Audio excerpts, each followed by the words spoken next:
くせに困りますよ。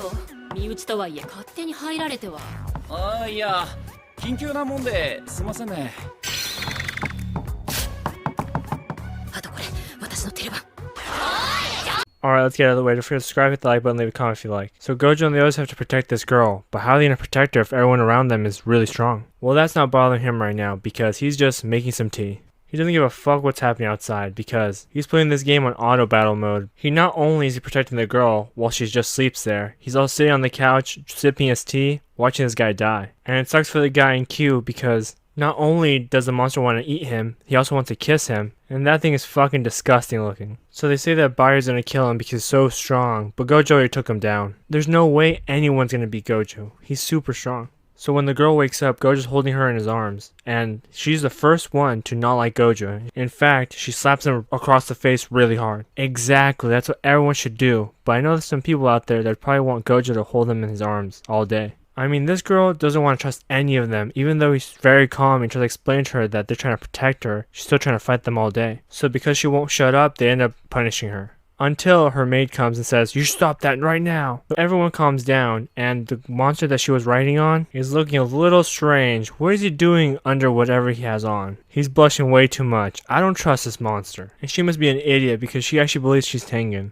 She should just shut up and be grateful that she has enough time to do whatever she wants before they kill her. And no one really gives a fuck what she's saying. They're just assuming that she's like that because she doesn't have that many friends. She probably doesn't even go to school really. And now that she's saved, they want to go back to Jujutsu High, but the person says no, you should stay there and take care of her because she will be sacrificed and put on the bottom of Jujutsu High. That also means that she won't see her friends, she won't see her family, she won't be seeing anything anymore. We're done. Which is pretty sad because she's such a cheerful girl and she's very young and she has a lot of life to live. And they have a feeling that she's being attacked, so they run to the school and try to find her. But no one knows which class they're in, so they split up to find her. Even though she said to never enter my school because I don't want my friends to ever see you guys. Leave a comment down below if you're like that when you're in high school. Or if you're in high school, do you feel embarrassed when your family is at your school? So you get stopped by some old man who's a sorcerer as well. And this old man seems to be very strong. And the old man brings up a really good point. It's not just wisdom that comes with age. To stay alive, you must also have money. Which is sort of irrelevant because they're going to kill each other. So I thought Sukuna for sure killed this old man because he sends out a dragon monster and it destroys him. But turns out to be, he wasn't just a sorcerer, he was a fucking ninja too. And the old man already knew that he doesn't like close combat, so he gets really close to him with the knife. But then, for some reason, a Shibuya comes out. He's obviously under a genjutsu because no one's around him anymore. It's almost as if he's transcended into heaven and it's only him and this dog.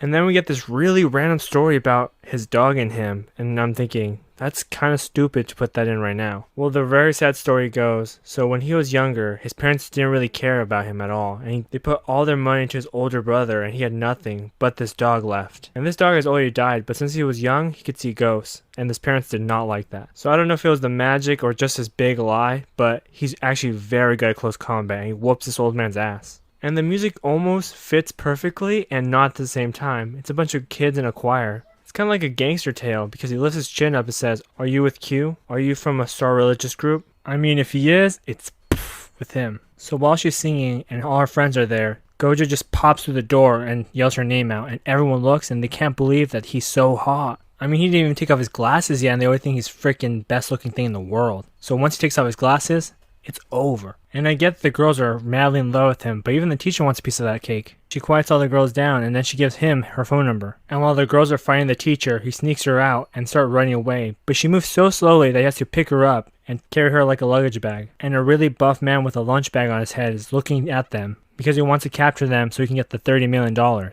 But her maid's behind him and they start fighting each other. And this man's built like John Cena. How is a maid with the broom gonna just beat him up? And then we figure out how. Just do this. And that's checkmate. And just to solidify the win, then we see Sachiro imprison him with the hands. But tricks on us because that was a fake. And Gojo's fighting the same guy, but there's 1,000 of him. And even with the really buff arms, he can't stop Gojo's powers. So there's a reason why Gojo is such a well-known sorcerer. Not only for his looks, but he's also fast at reading what people can do. For example, this lunchbag head can summon 5 of himself, but can transfer their souls around, so even if you attack the real one, he can switch bodies. I think Gojo's an Uchiha because he can somehow see this with his eyes. He's basically just Kakashi. Well, that's cool. Not only can he stop people from moving, he also has the power to this red beam thing that can probably obliterate anyone. But as of right now, he can't really do it that well, so he just punches him to knock him out. Well, fuck. Now they have to go save the maid. But there's another story during this whole episode. It's the big bad guy of the series. But he's very, very relaxed, which makes him a really good bad guy.